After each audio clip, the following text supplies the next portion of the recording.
আমার প্রিয় চতুর্থ শ্রেণীর শিক্ষার্থী বন্ধুরা, তোমাদের সকলকে স্বাগত জানাই আমাদের ইউটিউব চ্যানেলে।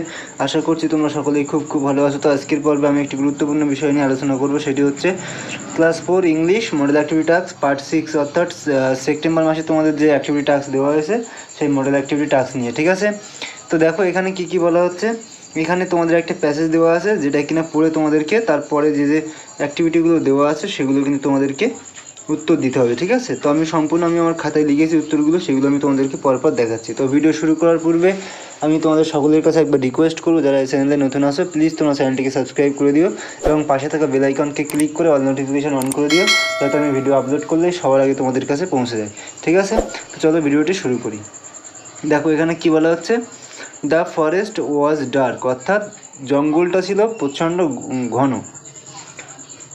The dense trees blocked sunlight, অর্থাৎ ঘন গাছগুলো কি করেছিল, ওই সানলাইটকে অর্থাৎ সূর্যের আলোকে ব্লকড করে দিয়েছিল, বন্ধ করে দিয়েছিল। দেয়ার অ্যাপিয়ার্ড আ হিউজ টাইগার, এখানে একটা খুব বড় টাইগার ছিল। ইট ওয়াজ লার্জ, এটা ছিল খুব বড়। ইয়েলো উইথ ব্ল্যাক স্ট্রিপস, অর্থাৎ হলুদ এবং কালো ডোরা কাটা।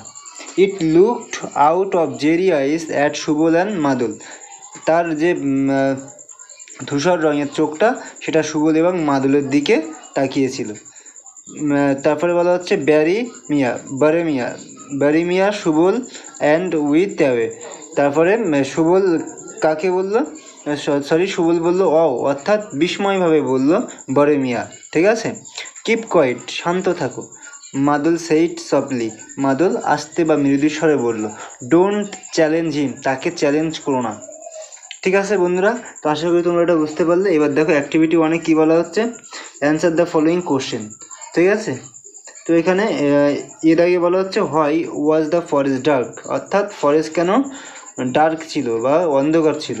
তারপরে বলা হচ্ছে ডেসক্রাইব দ্য টাইগার, তারপরে বলা হচ্ছে কি দ্য অ্যাডভাইস অফ ডিড মাদল গিভ টু সুবল। তো দেখো আমি সমস্ত কোশ্চেন অ্যান্সার খাতায় লিখেছি, তোমাদেরকে দেখাচ্ছি, তোমরা জাস্ট একবার দেখে নাও।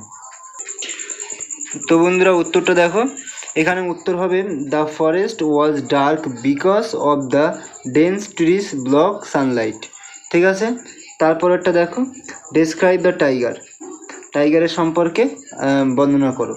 The tiger was huge in size, it was large, yellow with black stripes, it had grey আইস।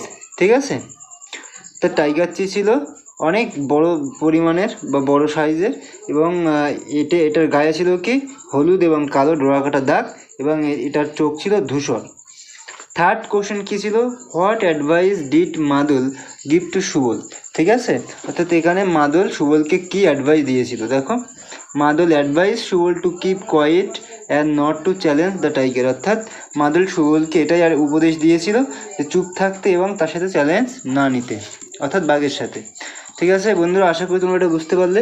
এবারে পার্ট 2টা দেখো, অ্যাক্টিভিটি 2টা দেখো বন্ধুরা। এবার দেখো অ্যাক্টিভিটি 2তে বলা হচ্ছে complete the following sentence with word from the passage, অর্থাৎ প্যাসেজ থেকে কিছু ওয়ার্ড নিতে হবে, নিয়ে এই যে ফাঁকা জায়গাগুলো দেখতে পাচ্ছ এগুলো তোমাকে পূরণ করতে হবে। ঠিক আছে, তো দেখো কি বলা হচ্ছে, the dense trees blocked dash, এটা কি হবে, সানলাইট। ঠিক আছে, এটা কি হবে, সানলাইট হবে। তারপরে দেখো সুবল সেইট উইথ ড্যাশ অ্যাওয়ে, মানে এই যেটা তোমাদেরকে বলেছিলাম যে বিস্ময়ভাবে বলা। ঠিক আছে, তারপরে হবে কি মাদল স্পোক, এটা হবে সফটলি। ঠিক আছে, এটা হবে সফটলি। তো আশা করি তোমরা এটা বুঝতে পারলে। এবার অ্যাক্টিভিটি 3টা একবার দেখে নাও। দেখো এখানে অ্যাক্টিভিটি 3তে বলা হচ্ছে fill in the blanks with present continuous tense from the verbs given in bracket, অর্থাৎ ব্র্যাকেটের মধ্যে যেগুলো দেওয়া আছে, যেমনটা তোমরা দেখতে পাচ্ছ সিং, অর্থাৎ তোমাদের কি করতে হবে, প্রেজেন্ট টেন্সের। ঠিক আছে, প্রেজেন্ট টেন্সের যে স্ট্রাকচার হয় সেটা তোমাদেরকে আগে জানতে হবে। তাহলে এখানে কি হবে, দ্য গার্ল ইজ সিঙ্গিং হবে। ঠিক আছে, দ্য গার্ল ইজ সিঙ্গিং। আর কি হবে, they dash play, they are playing. ঠিক আছে, দে আর প্লেয়িং। তারপরে কি হয়ে যাবে, দ্য স্টুডেন্টস কী হয়ে যাবে, আর রাইটিং। কেন আর হবে না, স্টুডেন্টস অর্থাৎ প্লুরাল আছে তার জন্য। ঠিক আছে, আর তা আশা করি বন্ধুরা তোমরা এটা বুঝতে পারলে। এবার দেখো অ্যাক্টিভিটি 4-এ কী বলা হচ্ছে, রাইট 5 সেন্টেন্সেস ওয়ান টাইগার, অর্থাৎ টাইগারকে নিয়ে 5টি বাক্য লিখতে হবে। তো তোমরা উত্তরটা একবার দেখে নাও। তো বন্ধুরা অ্যাক্টিভিটি 4-এ তোমরা এমনভাবে লিখবে যে 1 নাম্বার হচ্ছে কি tiger is a wild animal, second লিখবে the tiger is the national animal of India, third লিখবে the tiger is a very powerful animal, fourth লিখবে tiger is a non vegetarian animal, and fifth লিখবে the total number of tigers in India is around 1700, অর্থাৎ 1700 বাঘ আছে ভারতবর্ষে। ঠিক আছে, তো আশা করি বন্ধুরা বুঝতে পারলে। তো এটা ছিল তোমাদের ক্লাস 4-এর model activity task English part 6। ঠিক আছে, তো যদি ভিডিওটি ভালো লাগে অবশ্যই একটা লাইক করবে, কমেন্ট করবে এবং শেয়ার করবে বন্ধুদের সাথে। আর যদি তুমি আমার চ্যানেলে নতুন হয়ে থাকো তো আমি তোমাকে আরও একবার রিকোয়েস্ট করে বলবো তুমি প্লিজ চ্যানেলটিকে সাবস্ক্রাইব করে দাও।